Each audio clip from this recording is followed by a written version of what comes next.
Dando sequência agora, eu ingressarei no mérito da ação e distribuir o voto a Vossas Excelências, e a metodologia será, em primeiro lugar, explicar exatamente o contexto dos atos antidemocráticos de 8 de janeiro de 2023, o contexto dos crimes multitudinários, e, a partir disso, demonstrar a participação, a verdade, coautoria do réu Aécio Lúcio Costa Pereira, porque é muito importante que todos, inclusive aqueles que não são da área jurídica, entendam exatamente o que é um crime multitudinário. É isso que já é pacificado no direito penal há muito tempo. Como nós vimos na primeira parte da sessão, pela manhã, o Ministério Público imputou ao réu Aécio Lúcio Costa Pereira associação criminosa armada, crime de associação criminosa armada, abolição violenta do Estado Democrático de Direito, golpe de Estado, dano qualificado pela violência e grave ameaça com emprego de substância inflamável contra o patrimônio público da União e com considerável prejuízo para a vítima, todos esses crimes previstos no Código Penal, e também deterioração de patrimônio tombado, é o crime previsto na Lei 9.605. E nós começamos exatamente o raciocínio importante por aí, durante a sua denúncia, depois as alegações finais e as provas durante o processo, faz uma descrição da escalada de violência ocorrida no dia 8 de janeiro de 2023. Coloca, e as provas corroboram, que houve, por parte de uma turba violenta e antidemocrática, uma insatisfação, inclusive alimentada por outros núcleos que estão sendo investigados em outros inquéritos, por um núcleo político, por um núcleo de divulgação e por um núcleo de financiadores. Houve uma insatisfação insuflada contra o resultado das eleições de 2022. E, a partir disso, uma série de atos, a partir da eleição, uma série de atos antidemocráticos, criminosos, golpistas, que culminaram exatamente com os atos de 8 de janeiro de 2023, onde essa turba,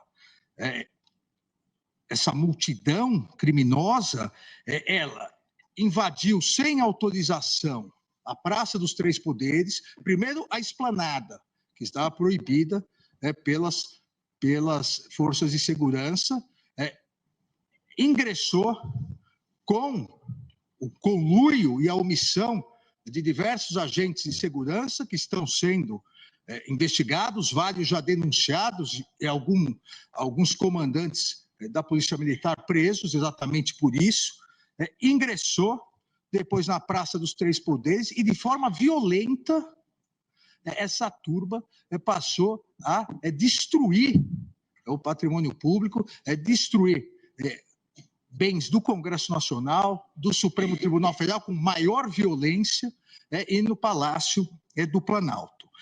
E fez por quê? Por qual o ânimos? Está muito claro também, está muito claro, não só nesse iter criminis, desde o final da eleição, como será colocado, mas também nas próprias mensagens que vários réus que foram presos em flagrante postaram.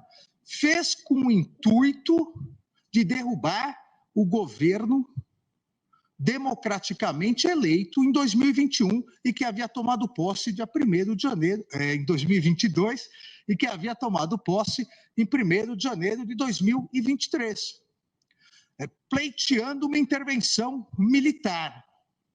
Ora, não estavam com armamento pesado, não estavam com fuzis, estavam numericamente agigantados, violentos, e a ideia exatamente é que, a partir dessa destruição, essa tomada dos 3 prédios que representam os 3 poderes da República, houvesse a necessidade de uma GLO, e com isso eles estavam pedindo que as forças militares, principalmente o Exército, aderisse a esse golpe de Estado. Esse foi o iter criminis, essa foi o planejamento e a execução, que não ganhou respaldo das Forças Armadas, e as forças de segurança posteriormente foram acionadas e retiraram os criminosos dos 3 prédios e realizaram as necessárias prisões em flagrante. E esse crime, ou essa execução, é uma execução multitudinária. Nas palavras da doutrina, é uma alma coletiva, uma multidão criminosa que acaba constituindo, aqui as palavras do professor René Ariel Dotti, acaba constituindo uma espécie de alma nova dos movimentos em massa. Aquele movimento em massa, ele passa a realizar as condutas criminosas. Um agente acaba exercendo influência no outro. Um agente acaba induzindo, instigando o outro. E as condutas vão sendo praticadas pela turba, pela multidão. Por isso também é chamado de crime de multidão. E isso é pacificado no direito penal. Não há nenhuma dúvida da responsabilidade subjetiva, não se trata de responsabilidade objetiva, que não é admitida em direito penal, responsabilidade subjetiva, cada um agiu com dolo, a fazer parte dessa turba, ao ingressar na esplanada ilicitamente, ao ingressar na Praça dos Poderes, dos 3 poderes, ao depredar e ao pleitear a derrubada do governo democraticamente eleito e um golpe de Estado com intervenção militar. O que torna o crime coletivo, o crime multitudinário, é o fato de, em virtude do número de pessoas, você não tem necessidade de descrever que o sujeito A, ele quebrou a cadeira do ministro Alexandre, o sujeito B quebrou a cadeira do ministro Fachin, o sujeito C, ele quebrou o armário do ministro Cristiano Zanin. Não. A turba criminosa destruiu o patrimônio do Supremo Tribunal Federal. A turba criminosa destruiu o patrimônio do Senado Federal. E volto a dizer, não há, isso é importante ressaltar, não há nenhuma dúvida no direito penal da existência e dos elementos que constituem esse crime. Nós temos aqui e o exemplo clássico é uma rixa, é uma briga de torcidas uniformizadas, onde você não precisa identificar que o A deu um soco no B, o C levou uma cadeirada do D, ou seja, são grupos que praticaram um crime e você descreve a conduta. E a conduta, a Procuradoria-Geral descreveu detalhadamente. A conduta e a execução do delito e mais. O elemento volitivo, o dolo. Houve dolo, uma clara intenção de a realização de uma invasão criminosa, no caso dos autos, no Senado Federal, invasão criminosa no Congresso e se dirigindo ao Senado Federal, para tomada ilícita de poder via intervenção militar, pleiteando uma intervenção militar com a queda do governo democraticamente eleito e, para isso, utilizando-se de violência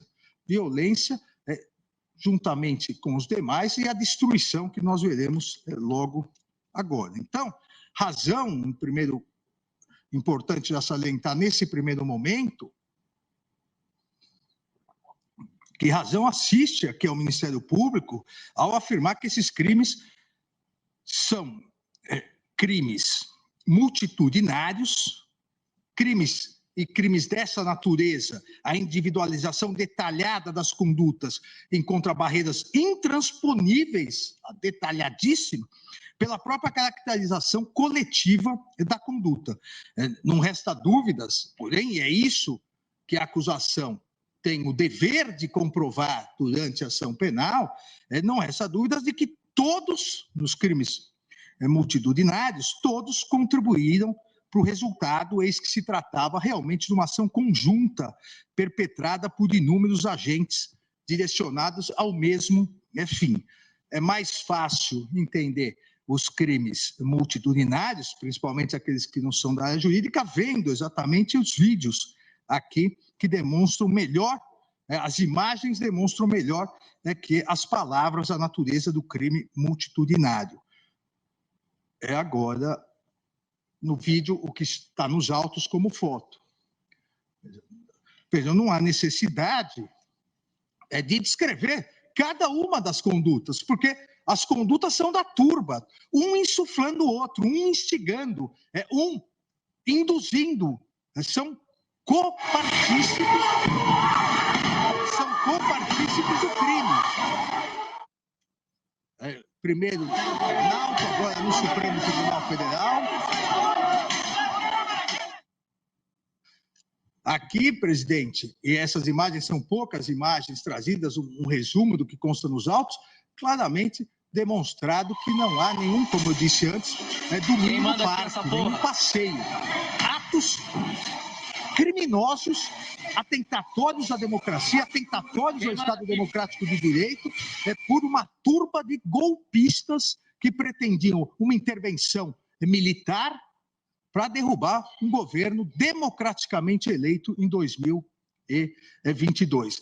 Vejam, armados com pedaços de ferro, armados com pedaços de pau, destruindo quadros, destruindo o patrimônio público. Não há nada de pacífico nesses atos. São atos criminosos, aqui na Câmara dos Deputados agora, atos criminosos, atos antidemocráticos, atos realmente que estarreceram a sociedade brasileira. No Senado Federal, a versão mentirosa também, em vários depoimentos, de que o Senado Federal tudo estava aberto, as portas estavam abertas, tudo foi destruído, tudo foi depredado, várias câmeras foram depredadas também. Há uma investigação também em curso pelo Ministério Público de agentes criminosos que também adentraram mais fortemente armados, com rádios transmissores. Então, tudo faz parte de um crime, do crime de multidão. O professor, saudoso professor, também meu ex-colega de Ministério Público do Estado de São Paulo, o professor Júlio Fabrini Mirabete, diz exatamente isso, que é possível o cometimento de crime pela multidão delinquente, como nas hipóteses de linchamento, depredação, saque, e todos responderão pelos resultados. O professor Mirabete dizia, no linchamento, não importa quem deu o golpe final que matou a pessoa. Não é só ele o homicida, todos que participaram do linchamento são homicidas. Aqui a grande caracterização dos crimes multitudinários ou de multidão ou ainda de autoria coletiva. Eu trago no voto, presidente, eminentes colegas, trago a jurisprudência do Supremo Tribunal Federal, já reconhecendo de longa data esses crimes, a natureza e quais os requisitos necessários para a tipificação dos crimes multitudinários ou de autoria coletiva, e isso é seguido por todos os tribunais do país. Trago também aqui, colaciono julgados do Superior Tribunal de Justiça. Dessa maneira, os argumentos trazidos pelo Ministério Público são corroborados pelas provas trazidas nos autos, que demonstram que, embora não seja possível precisar o exato momento em que houve adesão subjetiva para essa associação para a prática de crimes, é certo que ela se deu anteriormente ao dia 8 e se consumou no dia 8 de janeiro. Nós veremos aqui que o próprio réu diz que fazia parte do grupo Os Patriotas, e veio de Diadema, ele mora em Diadema, veio do estado de São Paulo exatamente para praticar esses atos que acabaram sendo praticados no dia 8 de janeiro. É fato notório, presidente, eminentes colegas, que após a proclamação do resultado das eleições em 2022 pelo Tribunal Superior Eleitoral, constatou-se a difusão e a ampliação em vários núcleos políticos, núcleos sociais, de diversos atos antidemocráticos. Nós tivemos no dia seguinte ao segundo turno das eleições, nós tivemos uma movimentação criminosa de vários caminhoneiros no Brasil. Foi necessário uma decisão judicial dada por mim, determinando que as polícias militares retirassem os caminhoneiros, esses bloqueios, e cumprissem a lei, uma vez que a Polícia Rodoviária Federal, o seu então diretor, inclusive hoje preso, a Polícia Rodoviária Federal não estava cumprindo a lei, estava aderindo por parte da sua chefia a esses movimentos antidemocráticos, como o bloqueio total do tráfego, atrapalhando a circulação de alimentos, atrapalhando a circulação de medicamentos, atrapalhando a circulação geral das pessoas. E esse início desse movimento antidemocrático, golpista, foi se ampliando. Todos lembramos também, no dia 12 de dezembro, no dia da diplomação do presidente da República eleito no Tribunal Superior Eleitoral, lembramos os atos de vandalismo e depredação da própria sede da Polícia Federal. A invasão e a depredação na sede da Polícia Federal, com o mesmo intuito, porque pediam intervenção militar, abolição do Estado Democrático de Direito, à época, para que não houvesse posse do presidente eleito e, naquele dia 12, diplomado.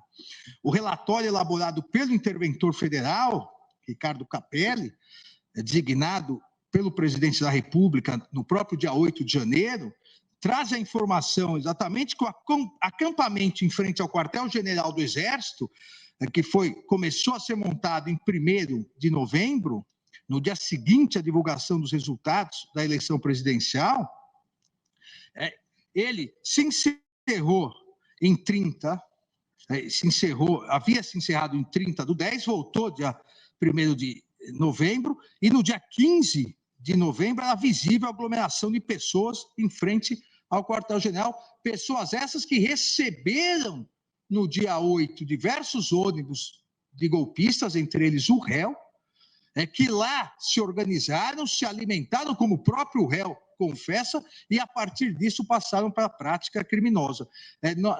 No telão, eu passo algumas fotos que estão aqui demonstrando no voto, constam no voto, exatamente essa aglomeração, a participação de caminhoneiros. O primeiro comboio chegou aqui em Brasília dia 6/11, com veículos alocados em espaços militares. Dia 12/12, pretenderam ampliar isso para tentar causar aquela grande confusão criminosa causada no dia da diplomação, e lembrando que essa sequência de atos golpistas, no dia 24 de dezembro, foi localizado artefato explosivo junto a um caminhão-tanque, tendo os autores sido identificados, estão presos e confessaram, vejam, confessaram aqui o artefato, confessaram que iriam explodir um caminhão-tanque perto do aeroporto. Se não tivesse ocorrido um erro na montagem do dispositivo, aquilo teria matado centenas e centenas de pessoas que estavam no aeroporto, porque iria explodir o combustível, iria explodir ao lado do aeroporto. E confessaram mais, confessaram que fizeram todo um reconhecimento próximo ao Supremo Tribunal Federal, para verificar a possibilidade de darem tiros de sniper. Eles eram CACs, né, colecionadores, atiradores e caçadores, para verificar ângulo para, se fosse necessário, assassinar os ministros do Supremo Tribunal Federal. Eles próprios confessaram. Então, uma escalada golpista, uma escalada violenta, isso é um fato notório, não é possível que alguém em sua consciência acredite que uma pessoa que invadiu, depois de toda essa escalada golpista, e que a pessoa aderiu, porque fazia parte do grupo Patriotas para derrubar o governo eleito, que essa pessoa veio passear, sorrindo na Praça dos Três Poderes. O relatório, juntado aos autos, no dia 25/12, verificou que os manifestantes tentaram se aproximar também da Praça dos Três Poderes, vários manifestantes já se preparando, e na abordagem foram apreendidos rádios transmissores, facas e bolas de gude. Bolas de gude para quê? Aqueles que sabem dos atos criminosos, bolas de gude para jogar quando a cavalaria chega, a cavalaria da polícia militar chega, se joga a bola de gude porque o cavalo acaba caindo e aí a turba violenta acaba agredindo não só o animal, como o policial que está em cima. Ou seja, não há dúvida dessa escalada de violência. O próprio Ministério Público, a Procuradoria-Geral da República,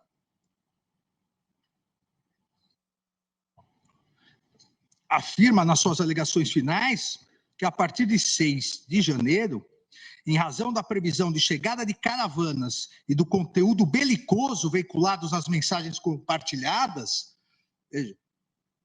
as investigações levaram também a descoberta de vários organizadores, o adversário, a Festa da Selma, todos se recordam aqui, que era essa organização desses ônibus que vieram exatamente para, entre aspas, a Festa da Selma, para realizar essa tentativa frustrada pelas autoridades constituídas de golpe de Estado, de derrubada do poder constituído legalmente nas eleições.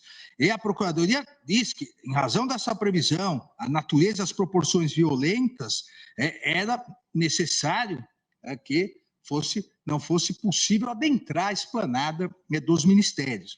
O relatório de inteligência, juntado também aos autos, relatório de inteligência do dia 6 de janeiro, sobre os atos previstos entre 6 e 9, diz exatamente, destacava a possibilidade de invasão e ocupação a órgãos públicos, participação de grupos com intenção de ações adversas, bem como orientação de que o público participante estavam convocando adultos em boas condições físicas e a participação de muitos CACs, caçadores, atiradores e colecionadores de armas de fogo.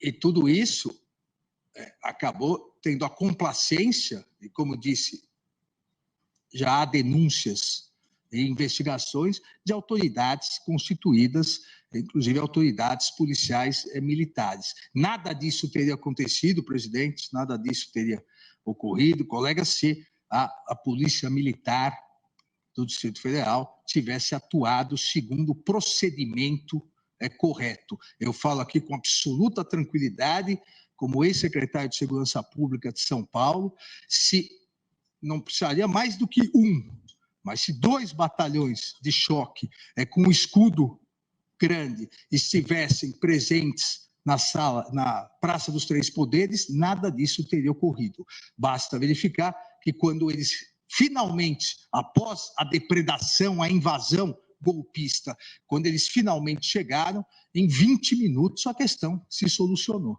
Então, houve omissão de autoridades e essas autoridades, várias estão presas, outras estão sendo investigadas e várias já denunciadas pelo Ministério Público. E fica aqui o meu elogio ao doutor Carlos Frederico por essa investigação, principalmente em relação à Polícia Militar. E isso era essa conclamação dessa turba que realizou essa invasão, essas caravanas para tomada de poder pelo povo, convocação de greve geral, intervenção militar, já passou lá vários comunicados rodando por todos esses ônibus, essas pessoas que vieram e participaram desses atos criminosos e que tiveram como uma parada, eu diria quase obrigatória, para se organizarem melhor, o quartel.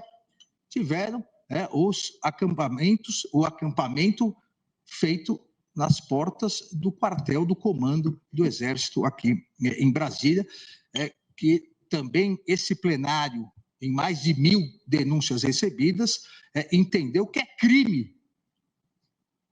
O plenário vai analisar nessas mais de 1.000 denúncias a autoria individualizada, mas a materialidade já foi confirmada pelo plenário que é crime acampamentos na frente de quartéis pedindo intervenção militar e a queda do governo legitimamente e democraticamente constituído. Não existe aqui liberdade de manifestação para atentar contra a democracia, para pedir ato institucional número 5, para pedir a volta da tortura, para pedir a morte dos inimigos políticos, os comunistas, e para pedir intervenção militar. Isso é crime.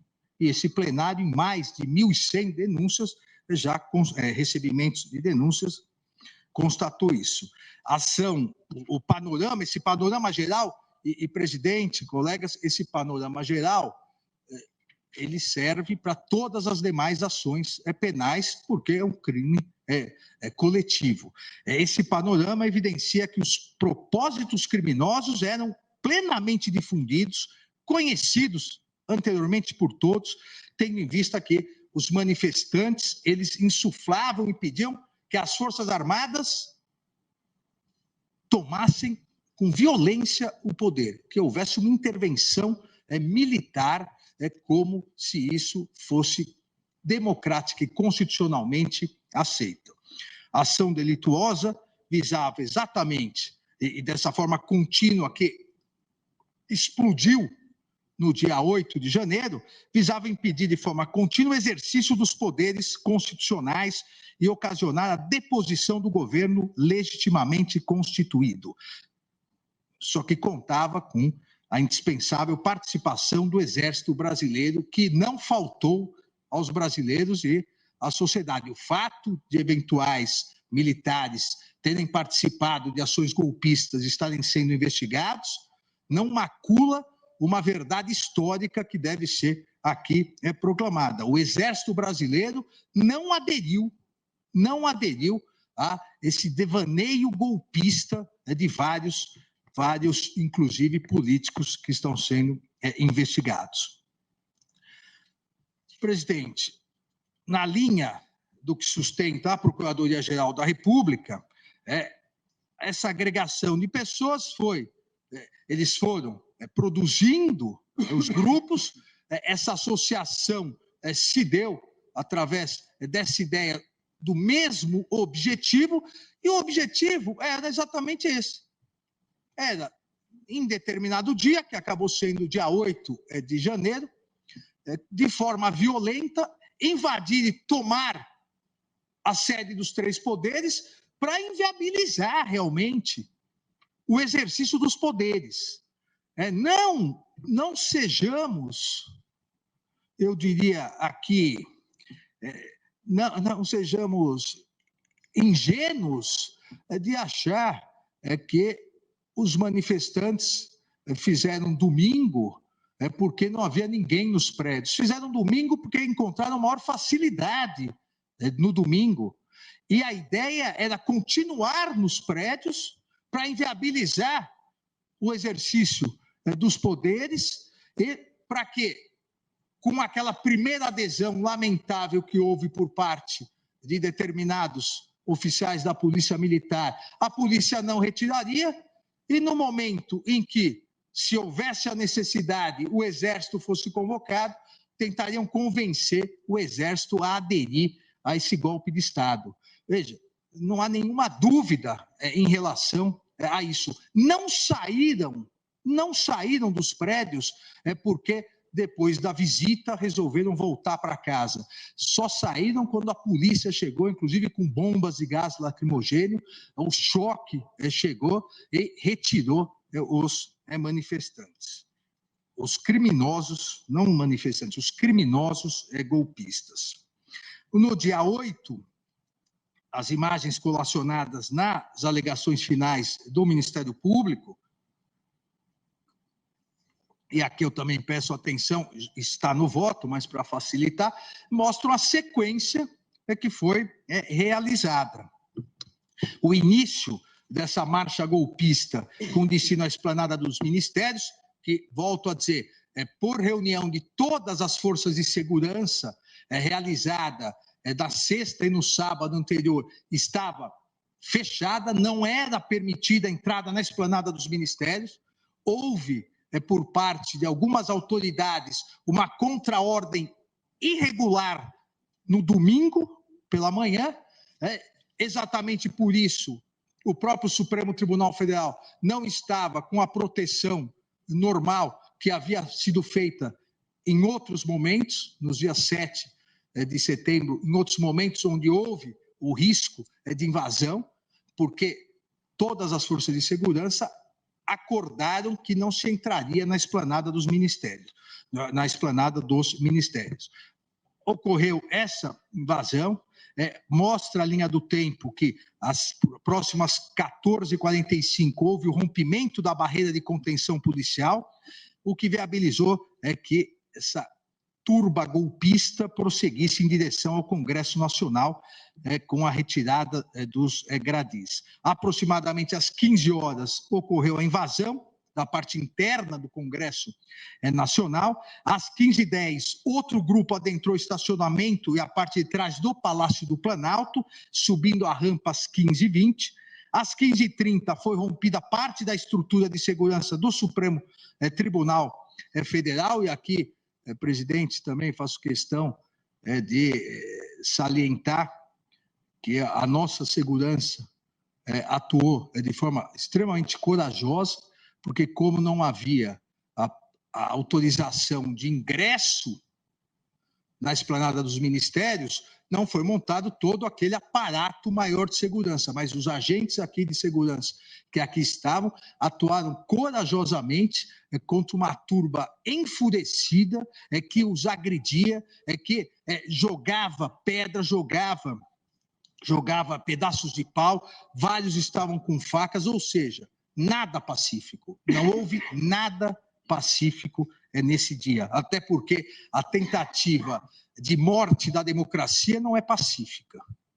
É um ato violentíssimo. O que ocorreu dia 8 de janeiro foi um ato violentíssimo contra o Estado Democrático de Direito.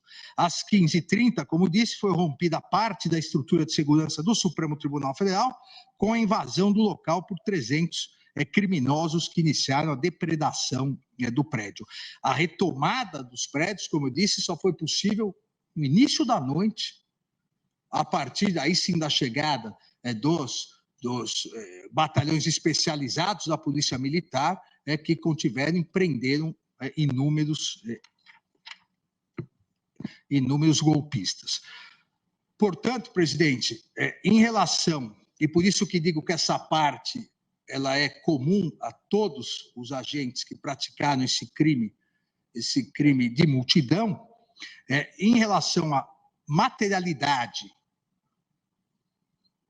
o elemento subjetivo, constata-se o contexto realmente de crimes multitudinários. E isso, na verdade, já havia sido reconhecido pela Corte, esse contexto e a materialidade, no recebimento da denúncia em acórdão publicado em 9 de maio de 2023, aqui no Supremo Tribunal Federal, onde dissemos na ementa, narrativa clara e expressa que se amolda a descrição típica dos crimes multitudinários ou de autoria coletiva imputados. Durante o processo, devido ao processo legal, as testemunhas ouvidas em juízo corroboraram as imputações feitas pela Procuradoria-Geral da República, descrevendo com riqueza de detalhes as circunstâncias e a execução dos diversos crimes praticados por toda essa turba criminosa durante os atos golpistas de 8 de janeiro, com invasão violenta da Praça dos Três Poderes, Congresso Nacional, Palácio do Planalto e do Supremo Tribunal Federal. Em relação aqui à conduta no Senado Federal, no Congresso e no plenário do Senado, também as testemunhas corroboram as imagens apontando a invasão por grupo que procedeu com violência contra as forças policiais, arremessando extintores, paus, pedras, bolas de gude, de maneira orquestrada. As testemunhas colocam que havia organização e divisão de tarefas, havia material gráfico com instruções. Não estavam aqui a passeio, presidente. Estavam aqui com uma finalidade golpista de derrubar o governo, de acabar com a democracia, de pedir intervenção militar e de destruir a sede dos três poderes. E houve apreensão de material gráfico com instruções, foram montadas depois barricadas para impedir acesso das forças policiais que foram chamadas, utilizaram-se de mangueiras para jogar água contra os policiais, e tudo impulsionado uns pelos outros. Exatamente o que ocorre em crimes de autoria coletiva. O induzimento, instigação e a execução coletiva, sempre com uma finalidade, que era derrubar o governo eleito e o clamor doentio por uma intervenção militar. Eu cito no voto, presidente, depoimento das testemunhas, aqui também a Polícia Legislativa Federal atuou com extrema competência dentro das suas possibilidades e extrema coragem. Eu cito o depoimento da testemunha Wallace Pereira, que diz exatamente isso, que participou da prisão em flagrante das pessoas que estavam no plenário do Senado, que foi obrigada a dar voz de prisão, havia recusa para a saída do plenário, ou seja, é uma fantasia criada de que depois de conhecerem o plenário do Senado, queriam sair livremente, é uma fantasia isso. Ouviu, diz a testemunha, pessoas falando palavras de ordem, sempre contra as eleições e mencionando e pedindo sempre a intervenção militar, a intervenção do Exército. Presenciou, diz a testemunha Wallace Pereira, vários atos de violência praticados pelos invasores, vários com capuz, objetos na mão, vários vieram com panos com vinagre, já preparados para eventual gás lacrimogênio, utilizavam pontaletes, estilingues, extintores de incêndio e de forma agressiva. Everaldo Bosco, outra testemunha, também policial do Legislativo Federal, narra da mesma forma o mesmo iter de crimes, a violência, a invasão, o quebra-quebra no plenário. Ele também foi responsável pela lavratura de vários atos de prisão em flagrante. Ele diz a mesma coisa, que eram palavras direcionadas contra o presidente eleito, que já havia tomado posse, e a favor de uma intervenção militar, ou seja, um golpe de Estado. Gilvan Xavier, também testemunha policial do Legislativo Federal, da mesma forma, narra as mesmas questões, chegou a dizer, invasores, abre aspas, invasores entoavam palavras de ordem e chegavam a dizer que morreriam naquela linha, ou seja, que não iriam retroceder até que houvesse o golpe de Estado. Verificou danos em várias áreas do Senado, invasores usavam camisetas com fotos do ex-presidente, invasores diziam, abre aspas, o presidente eleito não ficará no poder, com vários armamentos, armas brancas, facas, machadinhas, rojões, pedaços de pau, bolas de gude, e a invasão no Senado e todas as agressões. A última testemunha, ouvida, Caio Grilo, também policial legislativo, corrobora as mesmas afirmações, exatamente dizendo que, além de tudo isso, faziam, durante todas essas agressões à democracia, ao Estado Democrático de Direito e ao patrimônio público, faziam lives. E aqui, presidente, é importante refletirmos o porquê que criminosos que invadem a sede dos três poderes de forma violenta para tentar derrubar o governo democraticamente eleito, pedindo um golpe de Estado com intervenção militar, por que eles mesmos se filmam e colocam nas redes sociais? Porque tinham a certeza de que conseguiriam um golpe de Estado. Aqui, o sentimento de impunidade era tão grande que filmavam para depois poderem dizer que participaram do golpe de Estado. Tinham a certeza de que haveria adesão das Forças Armadas e que a polícia não iria retirá-los da sede dos três poderes. E acabaram se autoincriminando, filmando e postando livremente, como nós vamos ver mais adiante. É essencial destacar que as narrativas das testemunhas ouvidas ratificaram o intuito comum e o ânimos, o dolo da atuação da ordem invasora e golpista direcionado à derrubada do governo empossado, à ruptura institucional com intervenção militar. Também foram registrada destruição nas áreas comuns do prédio do Senado, além do plenário, após a entrada dos invasores. A partir desse panorama, delineado pelas provas e pelos relatórios do interventor, pelas testemunhas, comprova-se, eu não tenho a menor dúvida, a entrada criminosa e golpista num prédio onde havia bloqueios em dinâmica de vandalismo e violência, com ações organizadas que se estenderam muito além do ingresso do edifício. E não houve recuo, mesmo diante de ordens de desocupação, porque o objetivo era claro, o objetivo era obter uma intervenção militar, conseguir o golpe de Estado e derrubar o governo democraticamente eleito. Nesse contexto, da presença, da absoluta certeza da materialidade de todos esses delitos imputados, dos crimes multitudinários, a participação, a coautoria de Aécio Lúcio Costa Pereira vem comprovada integralmente pela prova dos autos, presidente. O réu, Aécio Lúcio Costa Pereira, foi preso dentro do plenário do Senado Federal. Ele estava dentro do plenário do Senado Federal. Em seu interrogatório perante a autoridade policial, informou que é morador de Diadema e já frequentava o quartel do Sudeste, no bairro do Ibirapuera, em São Paulo, pleiteando o quê? Já confessou, pleiteando intervenção militar em conjunto com um grupo denominado Patriotas, o qual esse grupo, denominado Patriotas, organizou a vinda para Brasília em janeiro. Igualmente, o réu confessou ter acampado, chegando em Brasília, no quartel do Exército, à frente do quartel do Exército aqui em Brasília, e ter invadido a sede do Congresso Nacional e ingressado no plenário do Senado Federal. Eu transcrevo o seu depoimento no voto.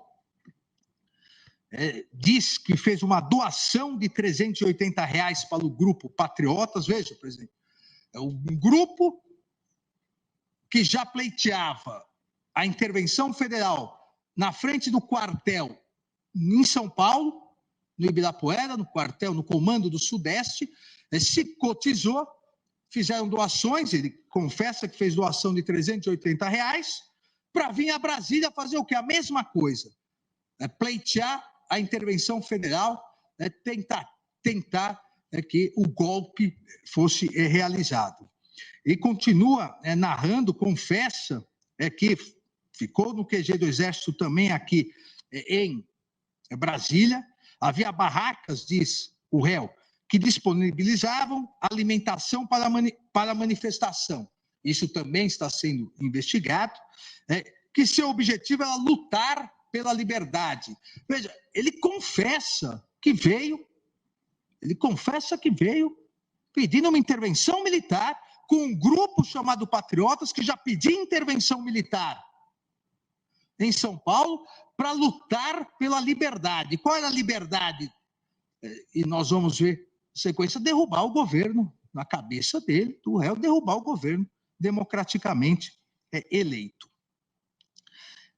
E continua aqui dizendo que perto das 13h30, o grupo que liderava, veja, perto das 13h30, o grupo que liderava no QG do Exército determinou o início da caminhada, mostrando exatamente que havia uma organização criminosa.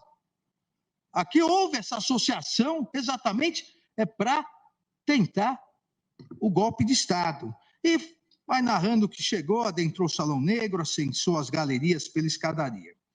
Em seu interrogatório em juízo, confirma que invadiu a conduta, confirma sua conduta de invasão do Congresso Nacional, e aí vem, obviamente, vem e diz que achou que seria algo pacífico. Como algo pacífico? Como é uma intervenção militar programada por um grupo chamado Patriotas, que já defendia isso na frente do quartel em São Paulo, como seria uma intervenção militar, um golpe de Estado pacífico?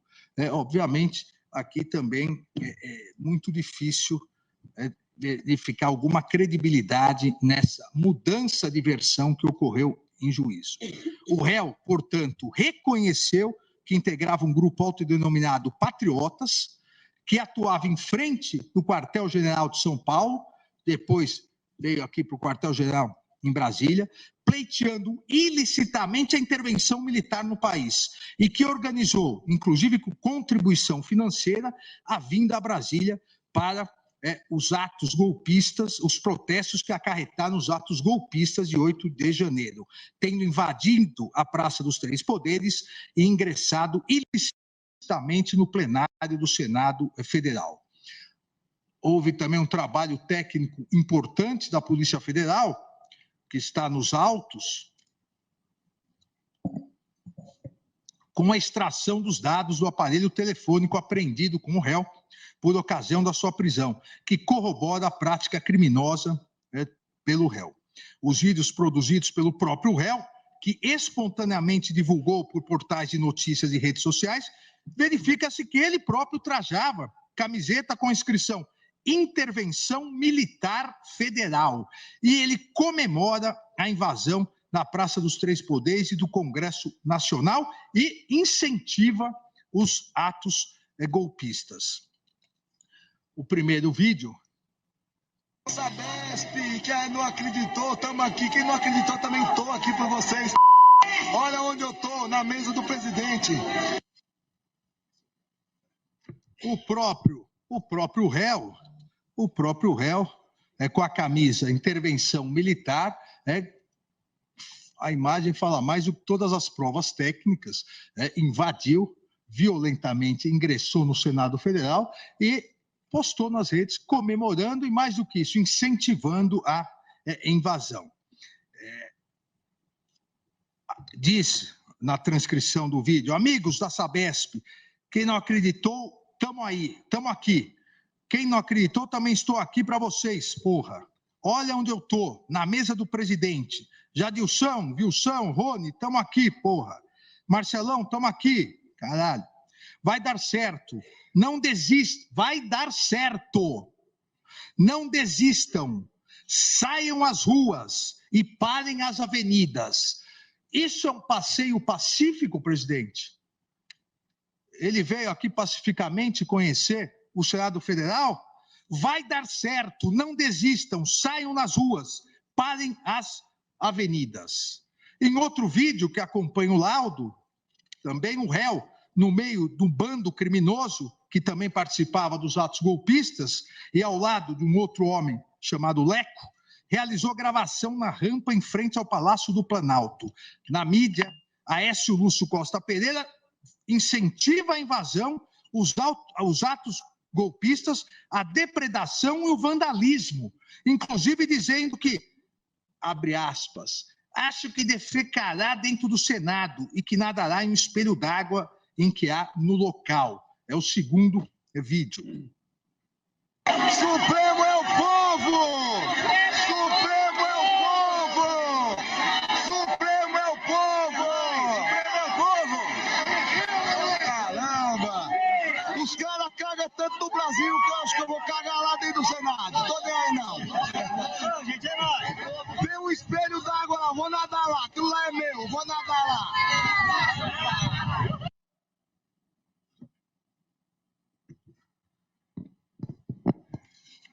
Realmente, presidente, um passeio pacífico no dia 8 de janeiro.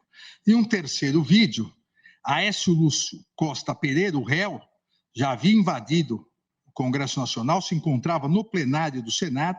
O réu utiliza um microfone instalado em uma mesa do ambiente, continuou a incentivar os atos golpistas, a derrubada do governo democraticamente eleito e a ocorrência de intervenção federal, para não deixar o comunismo entrar no Brasil. É o terceiro vídeo. Eu, como representante do povo, estou aqui para dizer que não aceito esse governo fraudulento como nosso representante. Então, quero mandar uma mensagem aqui para o pessoal do meu grupo, o pessoal do Brasil, que não desistam. Acreditem nos sonhos de vocês. Não vamos deixar o comunismo entrar. Gente, saiam nas ruas, dê corroboro para a gente. Saiam nos quartéis, saiam agora. Fiquem nas ruas e peçam SOS Forças Armadas. Abre aspas, presidente, repito o que foi dito agora. Eu, como representante do povo, eleito por quem não se sabe, eu, como representante do povo, estou aqui para dizer que não aceito esse governo fraudulento como nosso representante. Então, quero mandar uma mensagem para o pessoal aqui do meu grupo. Pessoal do Brasil, que não desista.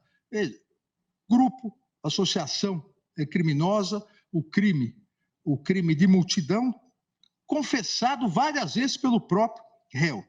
Acredite no sonho de vocês, não vamos deixar o comunismo entrar.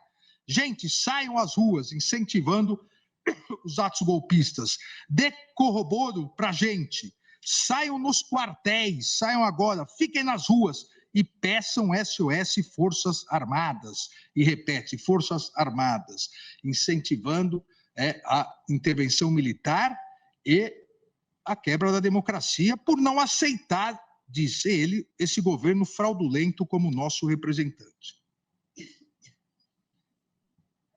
O robusto conjunto probatório trazido aos autos não deixa qualquer margem de dúvida que Aécio Lúcio Lopes Costa Pereira incorreu nas figuras típicas a ele imputadas na denúncia pelo Ministério Público. Está comprovado pelo teor do seu interrogatório, pelos depoimentos das testemunhas arroladas pelo Ministério Público, pelas conclusões do interventor federal, a sequência do grupo se dirigindo até a invasão dos prédios, pelos próprios vídeos produzidos pelo réu e outros elementos informativos que Aécio Lúcio Lopes Costa Pereira integrava grupo autodenominado de patriotas que buscava, em claro atentado à democracia e ao Estado de Direito, a realização de um golpe de Estado com decretação de intervenção federal.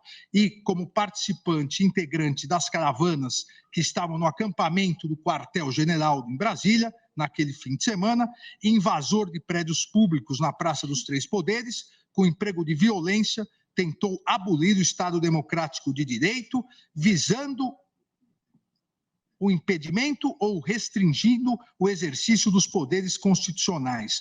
Tudo para depor o governo legitimamente eleito com uso de violência e por meio da depredação do patrimônio público e ocupação dos edifícios sede dos três poderes da República.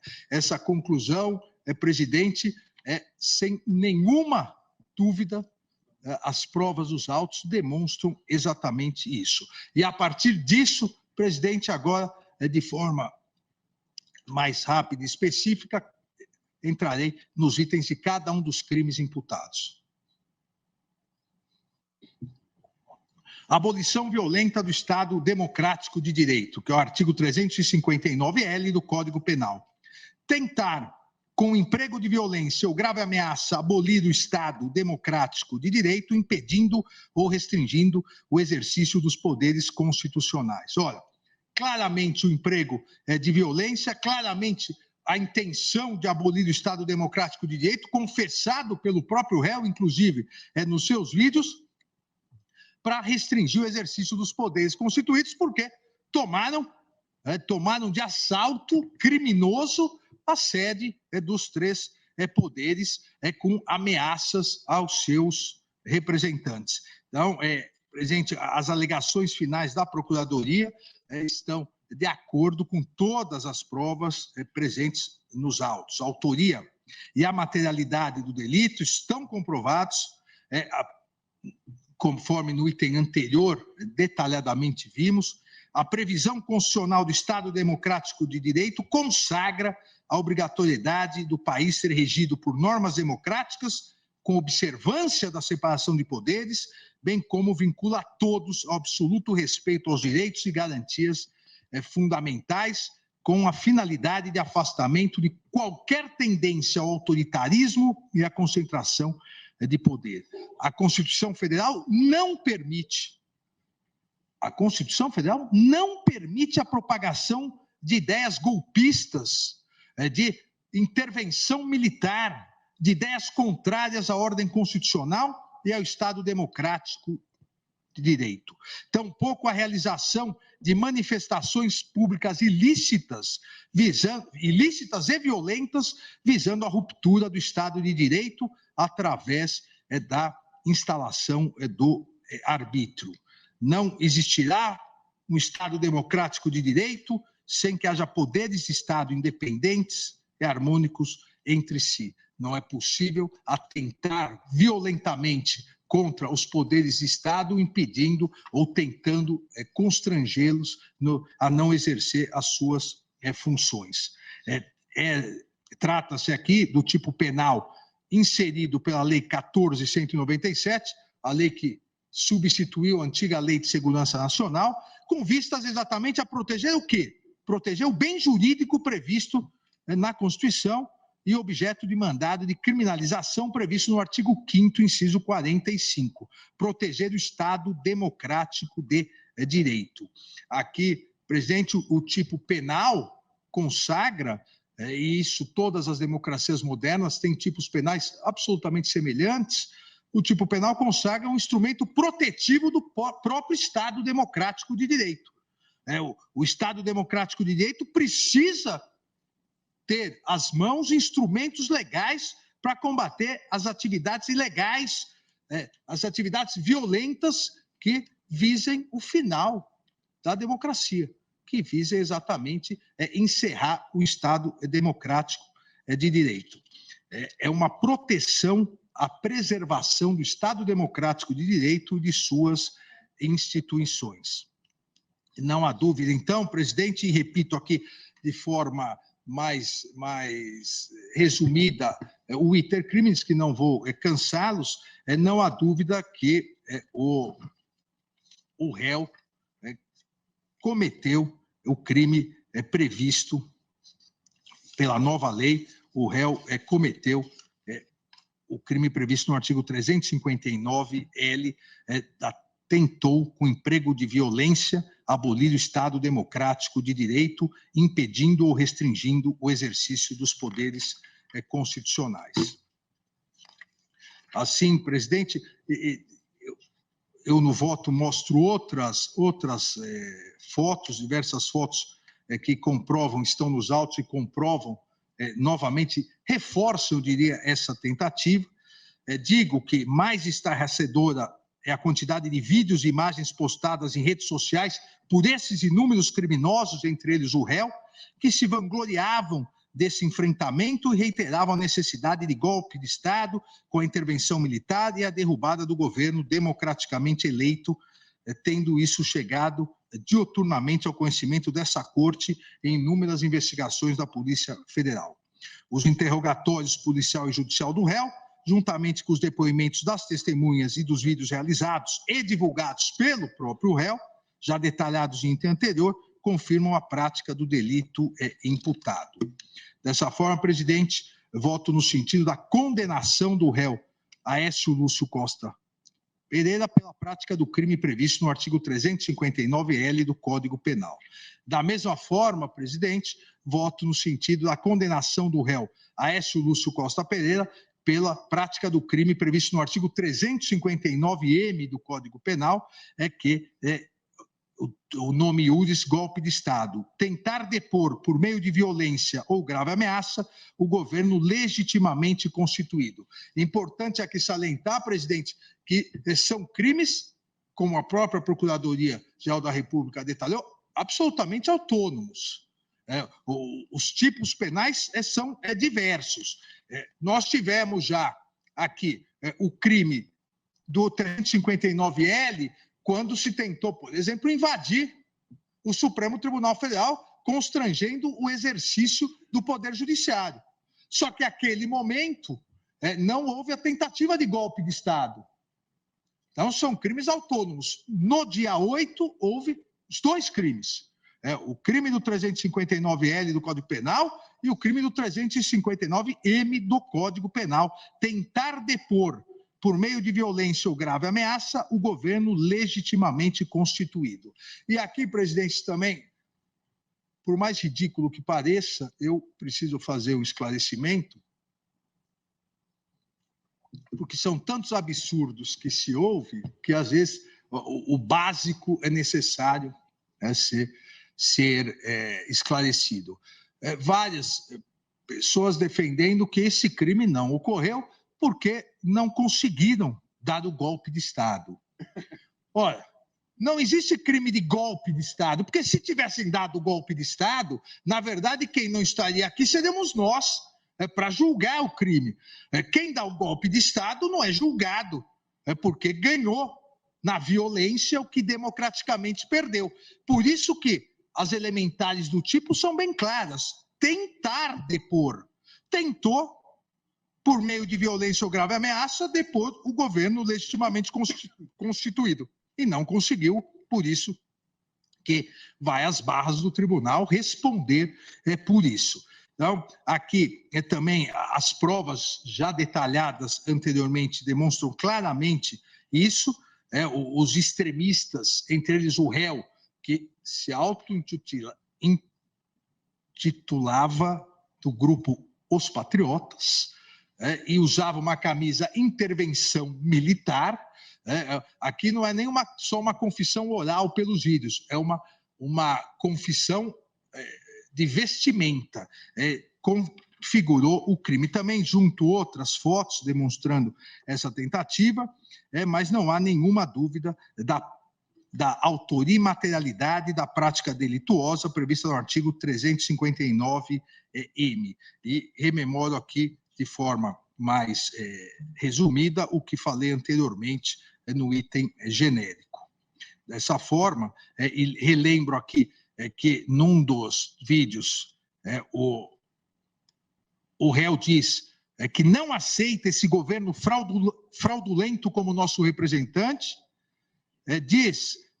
está mandando mensagens para amigos saírem às ruas, irem até as Forças Armadas, para não deixar o comunismo entrar, e pede aos quartéis e ajuda às Forças Armadas. Então, logicamente, aqui é comprovado de forma absoluta o crime, a prática criminosa do artigo 359-M por parte do réu. O crime de dano qualificado pela violência e grave ameaça com emprego de substância inflamável contra o patrimônio da União e com considerável prejuízo para a vítima. Aqui, presidente, também importantíssimo, e por isso que fiz inicialmente o item genérico. Aqui é importantíssimo o contexto dos crimes multitudinários. Não é porque o réu não foi ele que estava com o elemento inflamável, que ele não responde também. Todos em coautoria respondem pelo que todos fizeram, repito, em coautoria nos crimes coletivos. A norma diz destruir, inutilizar ou deteriorar coisa alheia e é qualificada se o crime é contra o patrimônio da União, como foi no caso, e também com emprego de substância inflamável ou explosiva.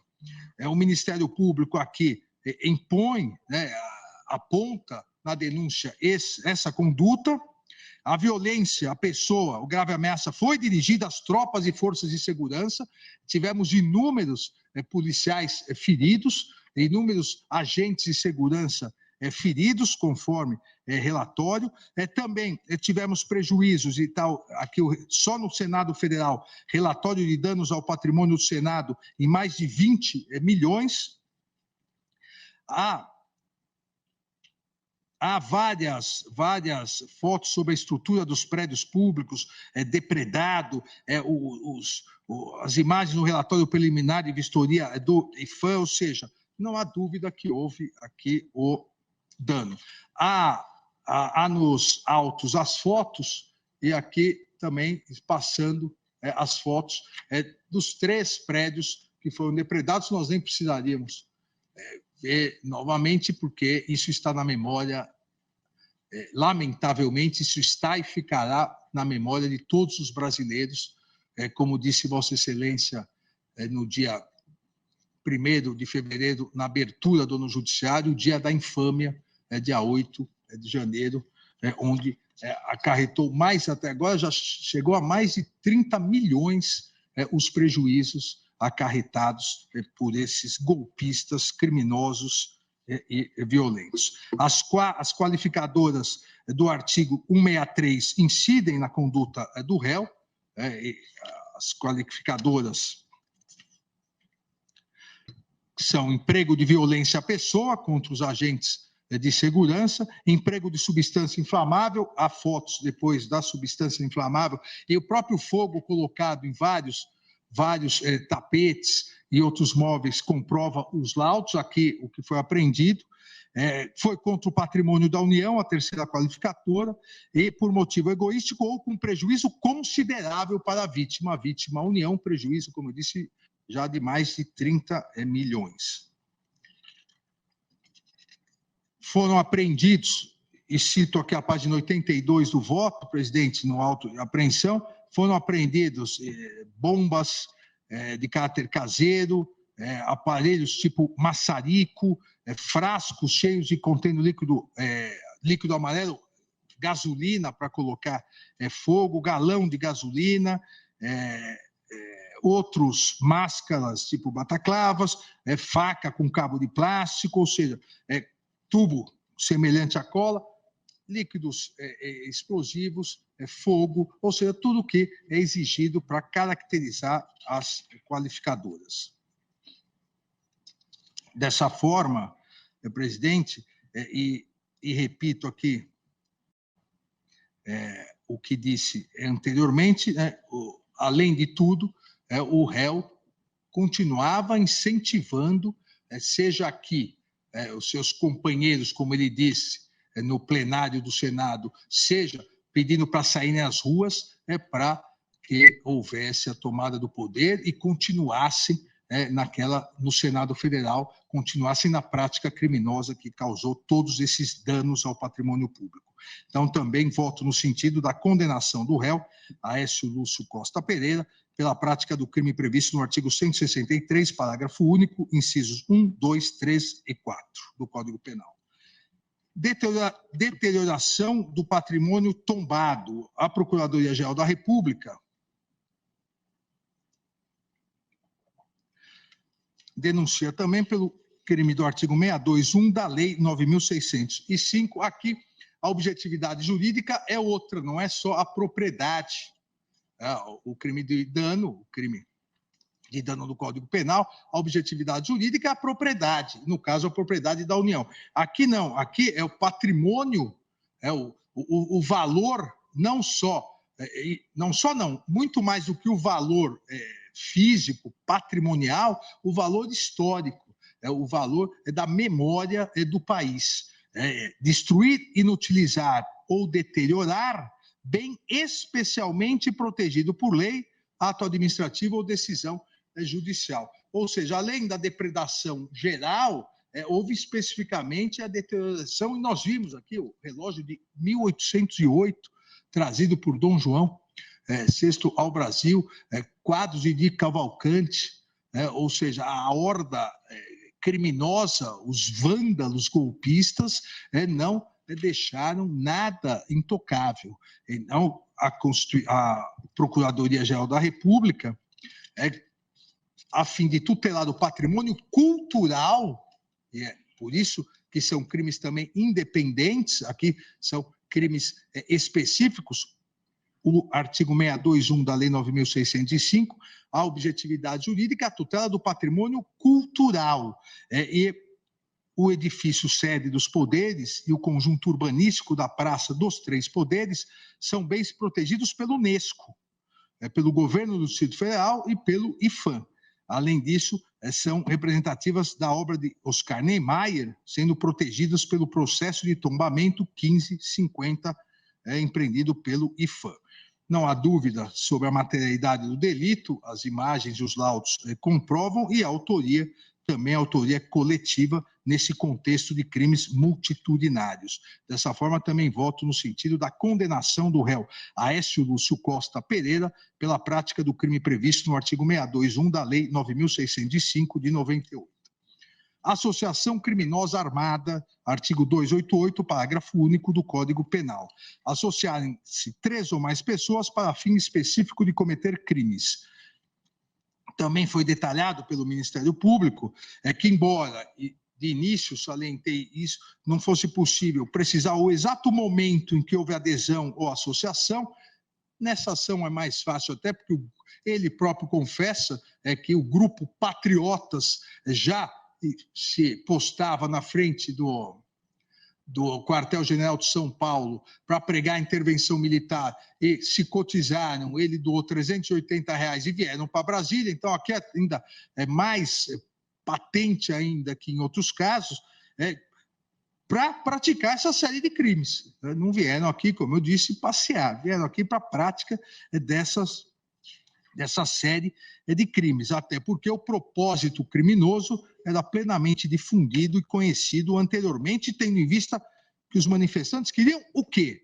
Queriam intervenção militar, golpe de Estado e derrubar o poder legalmente constituído via eleições.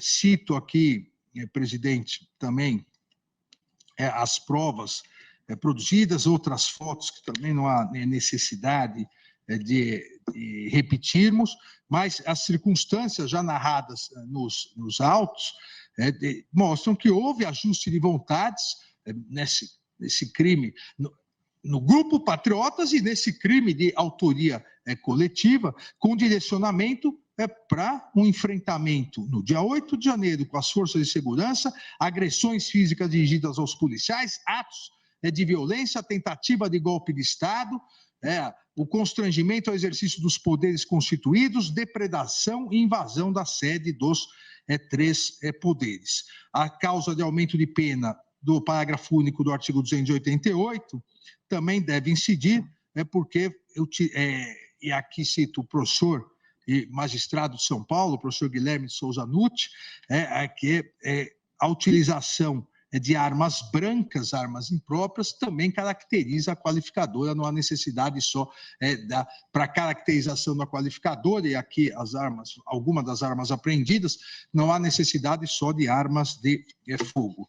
Dessa forma, presidente, também para ganharmos tempo, eu voto no sentido da condenação do réu Aécio Lúcio Costa Pereira pela prática do crime previsto no artigo 288, parágrafo único do Código Penal.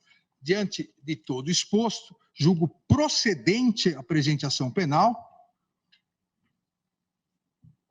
e condeno o réu Aécio Lúcio Costa Pereira nas penas dos artigos 359-L, abolição violenta do Estado Democrático de Direito, 359-M, golpe de Estado, 163, parágrafo único, 1, 2, 3 e 4, dano qualificado, todos o Código Penal, 621, deterioração do patrimônio tombado, essa conduta da Lei 9.605 de 98, artigo 288, parágrafo único, associação criminosa armada. E se Vossa Excelência permitir, já passo à dosimetria da pena. Sabemos que a dosimetria da pena, no Brasil, é o critério trifásico descrito no artigo 68.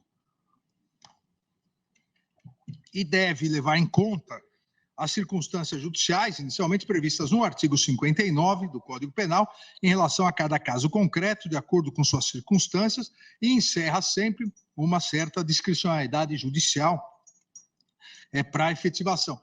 Vossa Excelência mesmo sempre recorda, presidente, que não são critérios matemáticos. O nosso sempre decano, ministro Celso de Mello, até com algum requinte, tentou estabelecer um critério mais ou menos matemático, mas sempre há uma discricionariedade nesse sentido. Exatamente, por isso, eu vou detalhar rapidamente, mas detalhar o porquê cada uma das penas será fixada no meu voto. Sabemos que a identificação de circunstância desfavorável ao réu, a depender de sua gravidade, pode ensejar um acréscimo mais intenso na pena do que a presença em outros contextos. A jurisprudência da Corte, cito vários acórdãos da Corte, diz que não há uma relação matemática, mas em havendo circunstâncias favoráveis, a pena deve ser a pena mínima. Em havendo circunstâncias desfavoráveis, é possível uma majoração da pena, entre a pena mínima e a pena máxima. Assim, presidente, em relação ao artigo 59, faço uma única análise, porque vale para todos os delitos, para a fixação da pena base, revela-se, entendo, acentuada a culpabilidade do réu, pois nessa fase, como juízo de reprovabilidade ou censurabilidade da conduta, percebe-se que houve enorme extrapolação daquela que é própria da prática da infração penal. Como já consignado, o réu se associou ao grupo criminoso cujos propósitos denotam a recalcitrância e observância de regras mínimas do estabelecimento e manutenção da própria ordem democrática político-social do país, na busca por uma ruptura institucional com um golpe de Estado, intervenção militar e fim do Estado democrático de direito, que demonstra a sua conduta social negativa. É extremamente grave a conduta de participar da operacionalização de concerto criminoso voltado a aniquilar os pilares essenciais do Estado democrático de direito, mediante violência e danos gravíssimos ao patrimônio público, como já registrado e reiterado ao longo desse voto. Tudo porque não aceitou o resultado das eleições e, por isso, queria o fim da democracia com um golpe de Estado. Ou seja, os motivos para a prática delituosa também são contrários ao réu.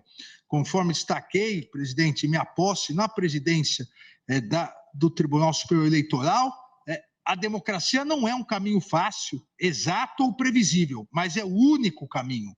A democracia é uma construção coletiva daqueles que acreditam na liberdade, daqueles que acreditam na paz, que acreditam no desenvolvimento, na dignidade da pessoa humana, no pleno emprego, no fim da fome, na redução das desigualdades, na prevalência da educação e na garantia da saúde de todos os brasileiros e brasileiras.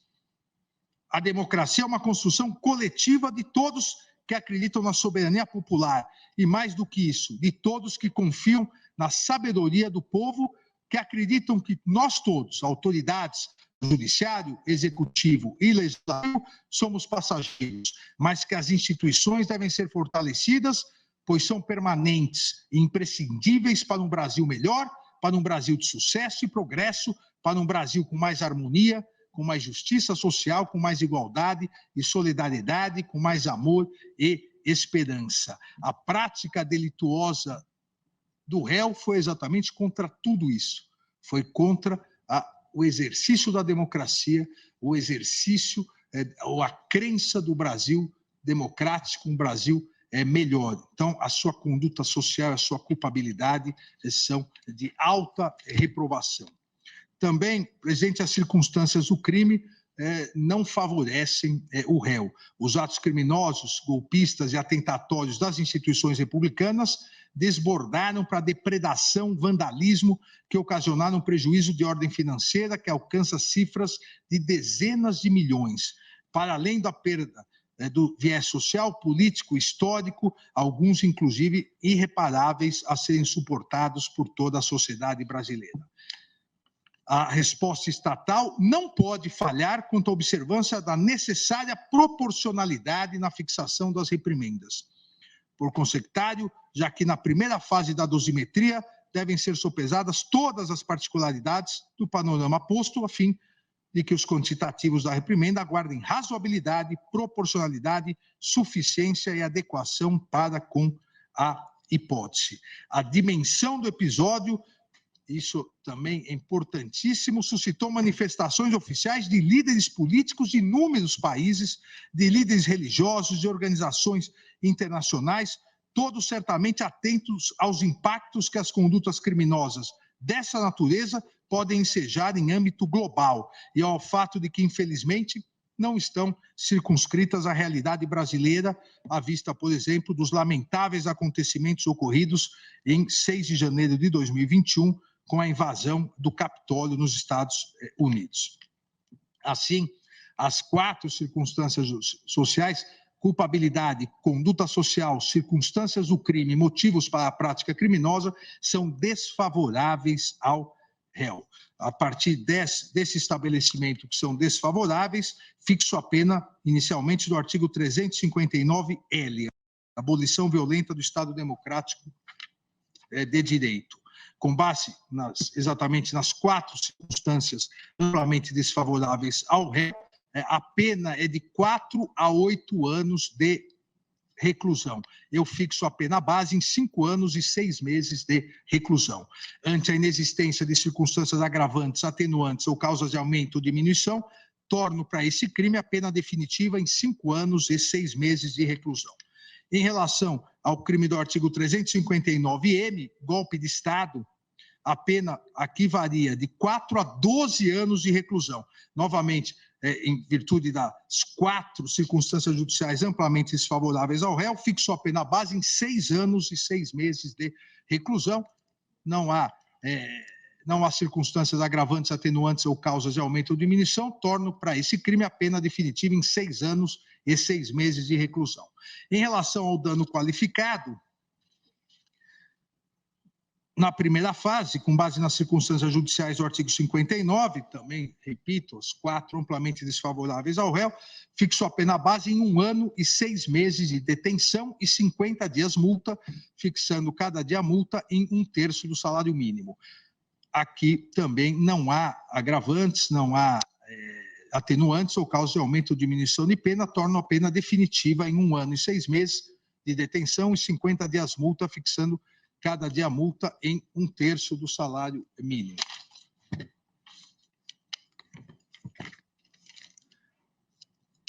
Em relação à deterioração do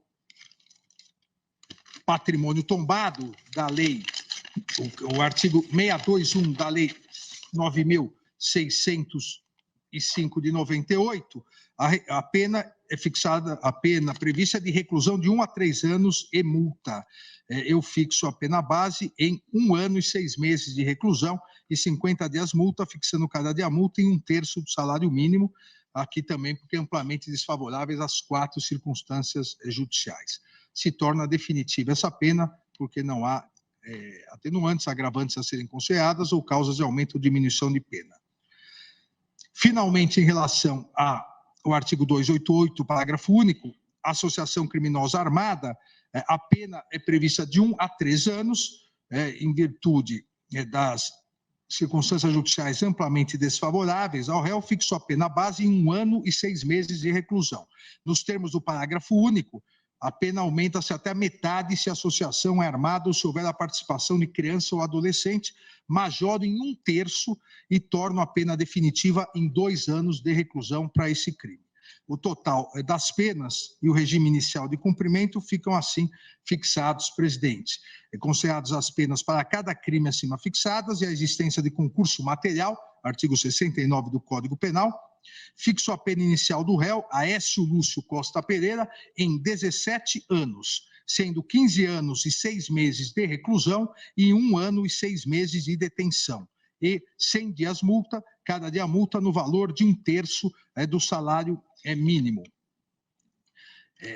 Fixo o regime fechado para o início do cumprimento da pena, de 15 anos e 6 meses de reclusão, nos termos do artigo 33, parágrafo 2º, A e 3º do Código Penal. No caso da pena de 1 ano e 6 meses de detenção, a ser cumprida na sequência, fixa o regime inicial de cumprimento da pena em regime aberto, nos termos também do artigo 33, parágrafo 2º, C do Código Penal. Aqui, em relação à fixação do 50 dias multa para cada um dos crimes que assim prevê, no total 100 dias multa no valor de 1/3 do salário mínimo, digo que, considerando que a pena de multa deve guardar estrita proporcionalidade com a pena privativa de liberdade aplicada, já que sobre aquela incide as mesmas circunstâncias dessa, dentro do intervalo previsto no artigo 49 do Código Penal, fixo a pena de multa, como anteriormente dito, em 50 dias multa, e 1/3 em virtude da condição econômica do réu, que agora encontra-se desempregado, porque está preso, mas,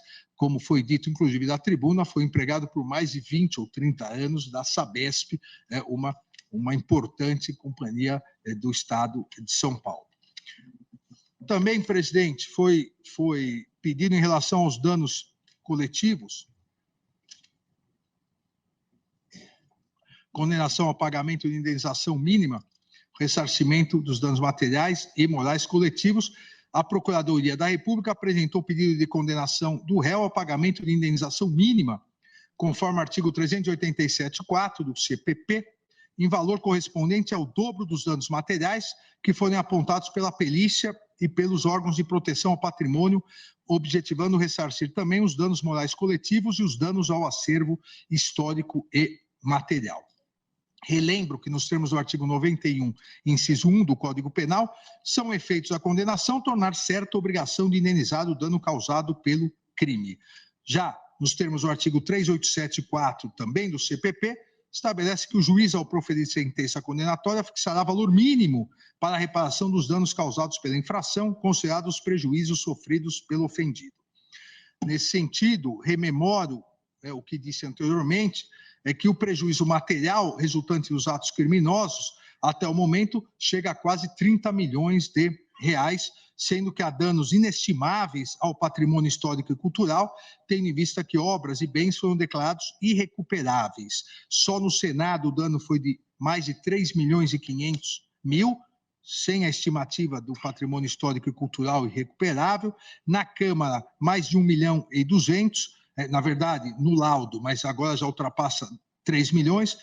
No Palácio do Planalto, mais de 9 milhões. E aqui no Supremo já chegou quase a 15 milhões de reais. A necessidade de indenização pelos danos advindos da prática dos crimes é indiscutível dos autos. Cito aqui inúmeras jurisprudências das duas turmas e também no recente julgamento do plenário, na ação penal 1025, de relatoria do eminente ministro Edson Fachin, a necessidade da previsão de fixação, a partir da demonstração do nexo causal, da necessidade de fixação do dano moral coletivo ocasionado à sociedade brasileira.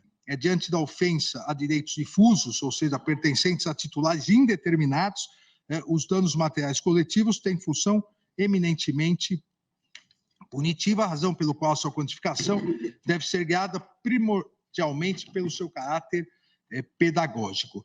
Por tal razão, fixo, e aqui é solidário com todos os condenados, o dano moral, fixo como valor mínimo indenizatório a título de danos morais coletivos a quantia de 30 milhões de reais a ser adimplido de forma solidária pelos condenados em favor do fundo a que alude o artigo 13 da Lei 7.357 de 85. A referida soma deverá ser corrigida monetariamente a contar do dia da proclamação do resultado do julgamento colegiado, incidido os juros de mora legais a partir do trânsito em julgado desse acordo. Presidente, em conclusão,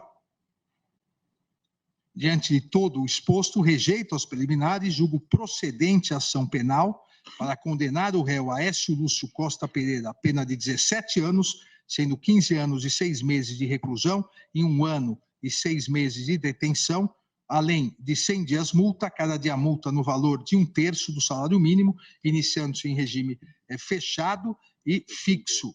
Aqui, o valor do dano moral coletivo, solidário entre todos os condenados, em 30 milhões de reais. É o voto, presidente.